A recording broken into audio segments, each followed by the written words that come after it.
We all know that exercise makes us feel better, but most of us have no idea why.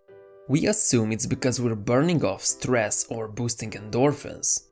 But the real reason we feel so good when we exercise is that it makes the brain function at its best. And in my opinion, this benefit is far more important than what it does for the body.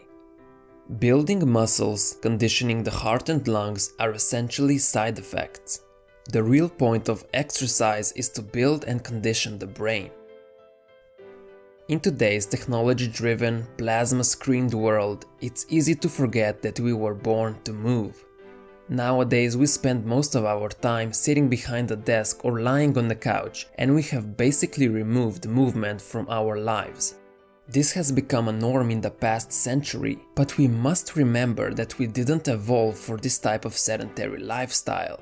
We evolved as hunter-gatherers. Our ancestors had to walk 5 to 10 miles on an average day just to be able to eat.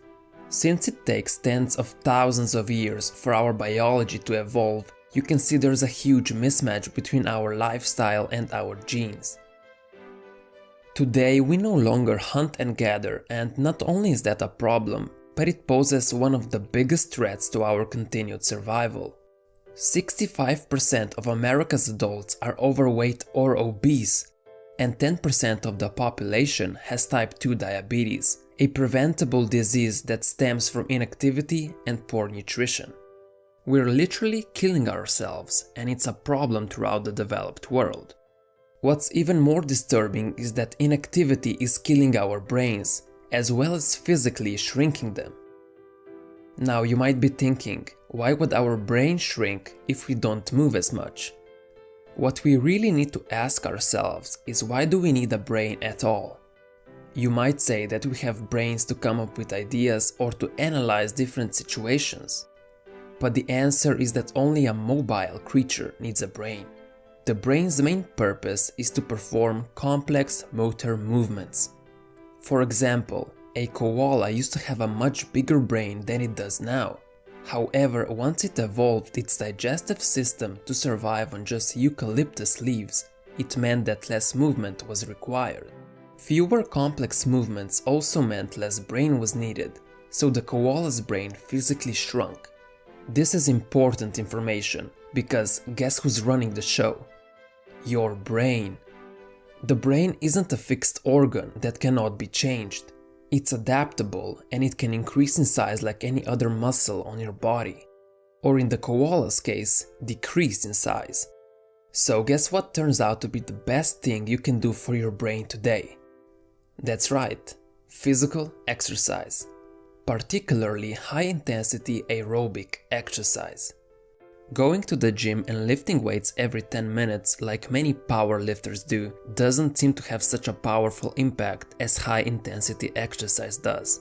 Powerlifting still benefits the brain, don't get me wrong, but to reap all the benefits you need to get your heart rate up to 80% of its maximum beats per minute.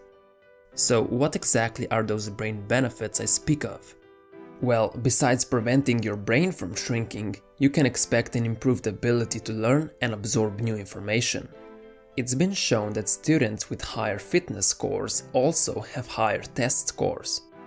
Exercise also decreases depression and relieves stress. It even helps prevent cognitive decline and Alzheimer's disease. If you're a woman, you can expect less mood swings. If exercise came in a pill form, it would be hailed as the drug of the century. However, it sadly doesn't have such powerful marketing as some prescription pills do. Plus, you have to put in the effort, and that's not quite as appealing. But it's simply one of the best treatments we have for a lot of psychiatric problems. Dr. John Ratey, the author of the book Spark, says that exercise is like taking a little bit of Prozac and a little bit of Ritalin. For those who don't know, Prozac is an antidepressant, and Ritalin is used for treating patients with ADHD. It's already well known that exercise increases levels of serotonin, norepinephrine, and dopamine. All are important neurotransmitters that affect thoughts and emotions. The drugs that just increase neurotransmitters can leave you with many side effects.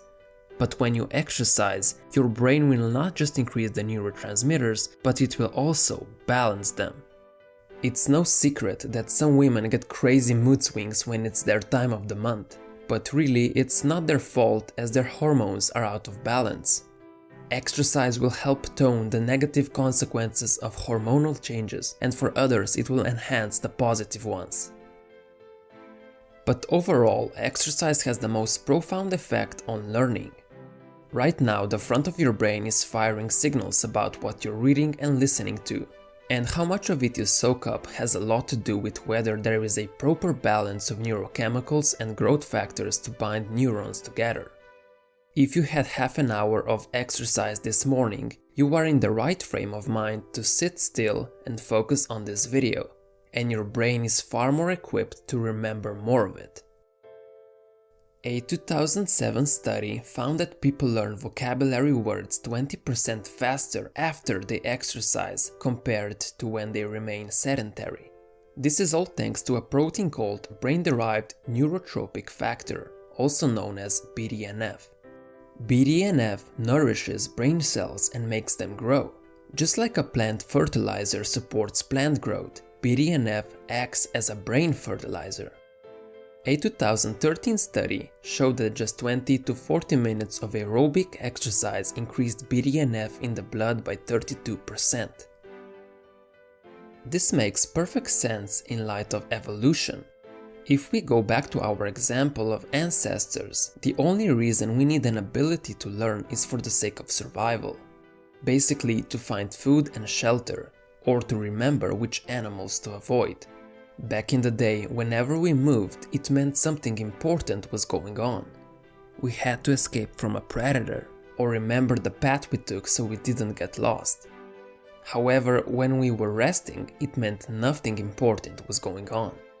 We still have this ancient mechanism, so as far as our brains are concerned, if we are not moving, there is no reason to learn or remember anything. If you have an important exam coming up, you might want to take a run in the park before hitting the books. The boost of BDNF will help you absorb and retain more information. As I've mentioned before, exercise has the ability to reduce a lot of our problems. But even if you don't have any issues and you think you're feeling great, there are still areas that can be improved. You can feel better than ever and learn faster than ever. If you imagine for a moment your life as a video game, you could consider exercise as a cheat code. But how can we get the best results with the least amount of time invested? Like I said, high-intensity aerobic exercise is the best way to go. This involves running, jump rope, anything to get your heart rate up all the way up to 80% of its maximum rate. It's even better if the activity involves some complex motor movements, and it's not just putting one foot after the other. Good examples are tennis or dancing. Optimal daily dose of exercise seems to be 20 to 40 minutes in the morning. For some people, the benefits last for the whole day, but for the majority, they seem to last about 2 to 4 hours. This is why it might be a better idea to break it down into smaller segments. So let's say you do 20 minutes of your core exercise in the morning, and then exercise 2 times for 5 minutes throughout the day. This way, you can extend the benefits. If you currently live a more sedentary lifestyle, it's better to slowly build up to those times. 40 minutes is just a recommendation and not a requirement.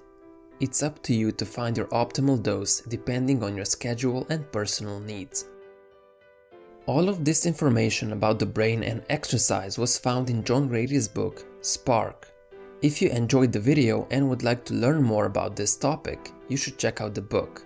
I highly recommend it, and I've left a link for you in the description. After reading this book, I have realized how important exercise really is, and not just for the body, but for the brain as well. This is why I made exercise a core habit in my routine. Now when I wake up, I always go for a run or use a jump rope to get my heart rate up and prime myself for the day. I feel more energy, less stress, and I can tackle more information with less strain. I hope this video inspires you to do the same and you make exercise a core part of your daily life. Thanks for watching, and don't stop improving until you've become better than yesterday.